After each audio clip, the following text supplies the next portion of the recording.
नमस्कार, नमस्कार, नमस्कार दोस्तों। मैं Nikhilesh Jain Hindi chess base India channel पर आप सभी का हार्दिक अभिनंदन करता हूँ।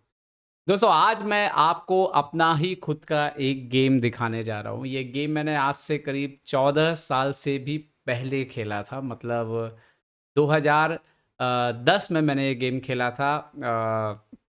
अप्रैल मई के महीने के दौरान Bhubaneswar second Bhubaneswar international tournament में। और जब मैंने ये मैच खेला था पहले ही राउंड में मेरा मुकाबला हुआ यूक्रेन के ग्रैंड मास्टर मार्टिन क्रास्टेव से।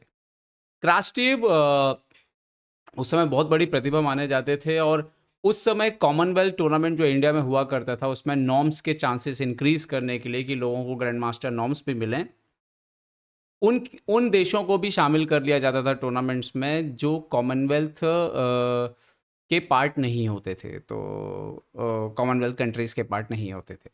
तो ऐसे ही यूक्रेन के खिलाड़ी मार्टिन क्रास्टिव जो है कॉमनवेल्थ टूर्नामेंट जीत करके आ रहे थे दिल्ली से, और पहले ही राउंड में मेरा इनसे मुकाबला पड़ गया। और ये मैच जो है ये बहुत ही खास है क्योंकि ये गेम मैंने लेकर के आया हूँ my games on King's Indian attack series के अंतर्गत, जिसमें मैंने किंग्स इंडियन अटैक पे कई शानदार गेम जो है वो खेले हैं। तो इससे पहले मैं आगे बढ़ूँ एक बार फिर से बता दूँ कि ऑलरेडी हमारे चैनल पर किंग्स इंडियन अटैक की सीरीज़ मौजूद है। और किंग्स इंडियन खेलने का जो मेरे को शौक आया या समझ आई उसके लिए मैं इंग्लैंड के ग्रैंड मास्टर नाइजल डेविस का धन्यवाद करना चाहूँगा, क्योंकि उनकी एक डीवीडी थी चेस बेस पर, वो मैंने देखी थी और उसके बाद ही किंग्स इंडियन के बारे में मैंने रिसर्च चालू की, पढ़ना चालू किया, फिशर के गेम्स देखे। और फिर मुझे लगा कि ये ओपनिंग शायद मेरे लिए काम की है, क्योंकि मेरे पास उस वक्त भी ज़्यादा समय नहीं होता था तैयारी करने के लिए। तो मुझे लगता था ये ओपनिंग जो है अपने काम की है। तो मार्टिन कास्टिव सामने थे, मुझे लगा E4 खेलूँगा तो पता नहीं E5 खेल देंगे तो क्या होगा, क्योंकि ग्रैंड मास्टर है।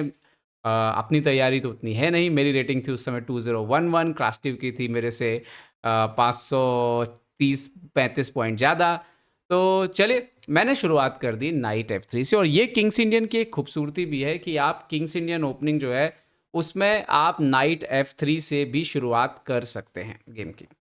ओके, मार्टिन क्रास्टिव ने यहाँ पर जवाब दिया नाइट F6। मैंने खेला G3, किंग्स इंडियन का सेटअप लेना शुरू कर दिया। E6, D3, D5 अपोनेंट ने खेला। नाइट बी D2, क्योंकि अगर आपको E4 तो करना ही है किंग्स इंडियन में।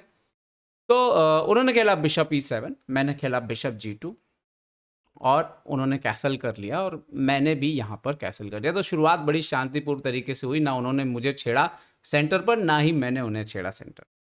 और इसके बाद कहानी शुरू होती है। अब उन्होंने यहाँ पे खेला B5। अब मोस्टली अगर आप बात करोगे किंग्स इंडियन अटैक में जो भी प्लेयर अटैकिंग गेम खेलते हैं, हमने देखा है कि C5 जो है वो इमीडिएटली बोर्ड पर आता है और ये सबसे मेन लाइन भी है। अभी भी अगर आप देखेंगे तो C5 जो है वो सबसे मेन लाइन है। ओके, B6 भी लाइन है और वो शायद थोड़ा स्लो खेल रहे थे, देखना चाहते होंगे कि मैं कैसे रिस्पॉन्ड करता हूँ।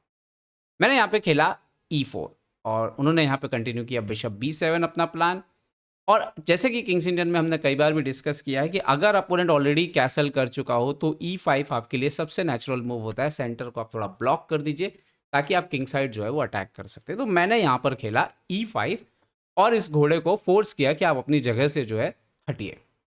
नाइट FD7 जाता है। मैं यहाँ पे रुक E1 से एक और सपोर्ट लगाता हूँ E5 पे, जो कि one of the more natural move है किंग्स इंडियन में अटैक, क्योंकि अगर आपको किंग्स इंडियन अटैक करना है तो वैसे भी रुक जो है वो E1 पे आता है और ये नाइट जाता है F1 पे, ताकि बाद में आप H4 करो, ये नाइट H2 जाए, G4 जाए और इस तरह से आप इस बिशप को भी ओपन अप करते हो सपोर्ट भी लगाने के लिए और इस डायगोनल के ये जो डार्क स्क्वायर्स हैं इस पे हमला करने के लिए।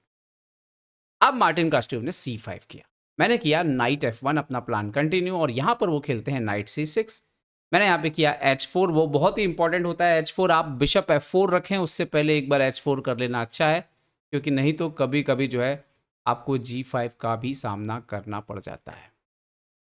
तो उन्होंने यहाँ पे रुक E8 खेला और उनका आइडिया अब आया कि वो F6 करने वाले। अच्छा, ये वो पोजीशन आई जहाँ मैं ब्लैंक हो गया। मतलब ब्लैंक हो गया मतलब कि मुझे याद नहीं आ रहा था, मैंने जितने भी गेम देखे थे, कि रुक E8 भी कोई चाल होती है। और इसके बाद मैं सोचने बैठ गया कि मैं चलूँ तो चलूँ क्या। अगर आज हम डाटाबेस में देखें तो यहाँ पर बिशप F4 और जो नॉर्मल प्लान है नाइट 1 H2 यही कंटिन्यू जो है किया गया है। पर मैंने वहाँ पे बहुत सोचने के बाद बिशप H3 खेला। मेरा आइडिया ये था कि ना तो ये अब F6 कर सकते हैं और ना ही ये F5 कर सकते हैं। तो मेरा उस समय जितना भी नॉलेज था किंग्स इंडियन का, मैंने यही अंदाज़ा लगाया कि अगर ये F6 F5 आ गया तो मेरे लिए अच्छा नहीं है शायद। तो इसीलिए मैंने बिशप H3 खेल दिया और उनको F6 F5 आने से रोक दिया और मैंने बोला नहीं, सेंटर मेरा अभी क्लोज कंटिन्यू रहेगा। यहाँ पर मार्टिन क्रास्टिव ने जो चाल खेली, उन्होंने यहाँ पे खेला A5। ओके, मैंने कंटिन्यू किया नाइट 1 H2 और यहाँ पर वो करते हैं A4। अच्छा, उस मैच में मैंने एक गलती की थी। अगर आप कभी के सामने आपकी पोजीशन आ जाए तो एक क्लियर कर लीजिए कि किंग्स इंडियन अटैक में जब आपकी पूरी तैयारी होती है कि सेंटर थोड़ा ब्लॉक रहे और आप अपने पीसेस को ऑर्गेनाइज करने की कोशिश करते हैं, अटैक करने की कोशिश करते हैं किंग साइड ले जाने के लिए, तो इस सेंटर जितना ज़्यादा जो है पोजीशन क्लोज रहे उतना अच्छा है, सेंटर या क्वीन साइड के आसपास। तो यहाँ पर एक गुड मूव आता है, जब भी A4 आपके पास आए आपको खुद से A3 कर देना है। मतलब आपको इस बात के लिए परेशान नहीं होना है कि B5 B4 आएगा, लेकिन A3 आप कर देने से अपोनेंट का जो अटैक है वो रुकता है और ये सबसे काम की मूव में से एक है। मैंने इसको ध्यान नहीं दिया, मैंने बिशप F4 खेला और इस पोजीशन पे शायद उन्हें A3 करना चाहिए था। A3 B3 B5 C4 की तैयारी, और शायद वो कंफर्टेबल नहीं हो या जो भी उन्होंने सोचा हो, काफ़ी सोच रहे थे वो भी, ओपनिंग पे वो भी काफ़ी ज़्यादा टाइम ले रहे थे और उससे मुझे कॉन्फिडेंस भी आ रहा था कि भाई ये टाइम तो ले रहे हैं, मतलब अपनी पोजीशन ठीक ही ठाक है। ओके, सो यहाँ पर मैंने खेला बिशप F4, उन्होंने A3 नहीं किया, उन्होंने किया यहाँ पर C4 और मेरे ख्याल से आज जब मैं एनालिसिस करता हूँ तो ये उनकी सबसे बड़ी गलती थी। यहाँ पर मुझे D4 करके सेंटर क्लोज कर देना चाहिए था। अपोनेंट A3 आता, मैं B3 करता, ये गेम चलता, बट एक्चुअली में ये बहुत ही इंटरेस्टिंग गेम बन सकता था। खैर, मैंने यहाँ पर क्या किया, मैंने क्वीन साइड ध्यान ही नहीं दिया। मैंने बोला ठीक है, आपको जो करना हो करो।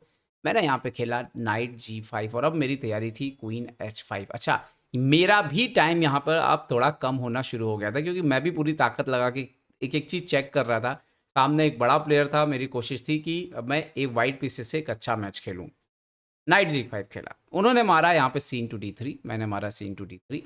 अब उनको थोड़ी तो चिंता यहाँ पे किंग साइड की होने लगी क्योंकि क्वीन H5 को वो रोक नहीं पा रहे थे। G6 आप चल नहीं सकते because of night G4, whole बन जाएंगे बहुत सारे। तो ऐसे में उन्होंने नाइट F8 खेला, मैं क्वीन H5 गया, उन्होंने G6 किया और मैंने क्वीन H6 भी रख दिया और अब मेरा प्लान था H5 और नाइट G। और जब ये पोजीशन बोर्ड पर आई तो मुझे लगा कि पोजीशन तो अच्छी मिल गई है, ये अब मेरे हाथ से गेम जाना नहीं चाहिए, मुझे अच्छा मैच यहाँ पे खेलना चाहिए। उन्होंने नाइट D4 खेला। अब भले ही बता दूँ कि यहाँ पर भले 19 चालें आपको दिख रही हैं, लेकिन टाइम दोनों साइड से काफ़ी जो है वो हमने खर्च कर लिया था और हमारी घड़ी में बहुत ज़्यादा टाइम जो है वो बचा नहीं था। एग्ज़ैक्टली तो अब मुझे याद नहीं, बट जब लास्ट में गेम ये ख़त्म हुआ तब ऑलमोस्ट दोनों के पास जो है 5-5 मिनट ही जो है वो बचा हुआ था। अब इस पोजीशन पे जब उन्होंने नाइट D4 खेला, अब आप देखिए कि यहाँ पे नाइट C2 आ रहा है और डेफिनेटली उनका आइडिया है कि वो यहाँ पर नाइट फॉक लगाने वाले हैं, एक्सचेंज में मेरा जा सकता है। लेकिन मैंने बोला कि मेरे पास वापस आने का तो कोई रास्ता है नहीं, मैं ऑलरेडी अपने पीसेस को आगे ले जा चुका हूँ। मैंने यहाँ पर खेल दिया H5। अपोनेंट ने खेला क्वीन D7, मैंने मारा यहाँ पर H/G6, उन्होंने मारा F/G6 और यहाँ पर हुआ कुछ ऐसा जिसकी मुझे उम्मीद नहीं थी। मार्टिन क्रास्टिव ने मुझे ड्रॉ का ऑफ़र दिया, उन्होंने मुझे ड्रॉ पूछा और काफ़ी सोचने के बाद, मेरे पास बहुत ज़्यादा टाइम तो नहीं था, मैंने, जहाँ तक मुझे याद है, मतलब मुझे एग्ज़ैक्टली याद नहीं है कितना टाइम था, हो सकता है ज़्यादा टाइम भी हो मेरे पास, बट जहाँ तक मुझे याद है मेरे पास बहुत ज़्यादा टाइम होना नहीं चाहिए। तो मैंने ये मैच जो है यहाँ पे ड्रॉ एक्सेप्ट कर लिया। लेकिन आज के दिन अगर मैं इस गेम को खेल रहा होता तो दोस्तों मैं बिल्कुल ड्रॉ एक्सेप्ट नहीं करता, क्योंकि ये बात मैं आज अच्छे से कह सकता हूँ कि मेरा कैलकुलेशन और इस ओपनिंग में समझ और स्ट्रक्चर के ऊपर जो मेरी समझ है उसमें काफ़ी अंतर आया है, काफ़ी बड़ा अंतर आया है। और अगर आज मैं मैच खेल रहा होता तो मैच ये मैं ड्रॉ नहीं लेता। यहाँ पे क्या करना चाहिए था मुझे? मुझे यहाँ पे खेलना चाहिए था बिशप E3 और इस नाइट को चैलेंज करना चाहिए। यहाँ पर जो बेस्ट मूव है इस नाइट की, अगर ये नाइट C6 चला जाता है तो मैं D4 करके अपने पोजीशन को बहुत मजबूत कर सकता हूँ। अगर वो नाइट C2 जाते हैं तो यहाँ पर आप लोग देखिए, यहाँ पे गुड मूव है bishop into E6, night into E6 यहाँ पे मारेंगे आप तो आप देख सकते हो कि मैं क्या कर सकता हूँ, मैं यहाँ पे चेकमेट कर सकता हूँ। तो इसीलिए उनको क्वीन इंटू E6 अगर आप दोगे तब तो ये भी विन हो गया मेरे लिए। तो यहाँ पे डेफ़िनेटली इस तरीके से गेम चलेगा, लेकिन this is winning for white. तो पर यहाँ पर जो बेस्ट मूव होता, उनको जो मजबूरी में चलना पड़ता, वो चलना पड़ता नाइट F5। अभी भी बिशप F5 आता, अभी आप देख सकते हो कि अगर अपोनेंट यहाँ पर ई इंटू F5 मारने के लिए जाता है तो मेरे पास बिशप B6 भी है, मेरे पास E6 भी है और ये पोजीशन एक्चुअली में मेरा काफ़ी अच्छा पोजीशन है। तो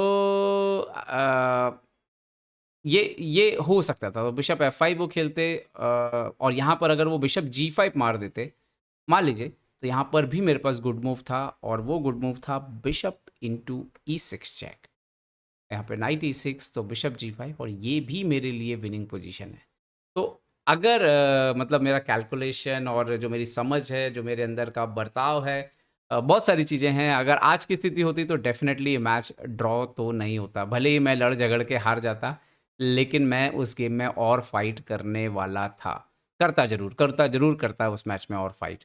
और ये दिखाता है कि किंग्स इंडियन का कितना पावर है और उस समय बात यूँ थी कि जब वो इतना बड़ा खिलाड़ी था, कॉमनवेल्थ जीत के आ रहा था, उन्होंने मेरे से ड्रॉ माँगा, तो मुझे लगा कि यार शायद कुछ ऐसा, मतलब उतना मैं अपने ऊपर कॉन्फिडेंस नहीं था मेरे को उस समय, और शायद मुझे लगा कि शायद मैं कुछ ऐसा हुआ है जो मैं मिस कर रहा हूँ, मैं नहीं देख पा रहा हूँ साफ-साफ, और उनको शायद दिख भी रहा हो, तो मैं कहीं कुछ मिस नहीं कर जाऊँ। तो मुझे लगा ठीक है यार, ग्रैंड मास्टर से ड्रॉ भी चलेगा।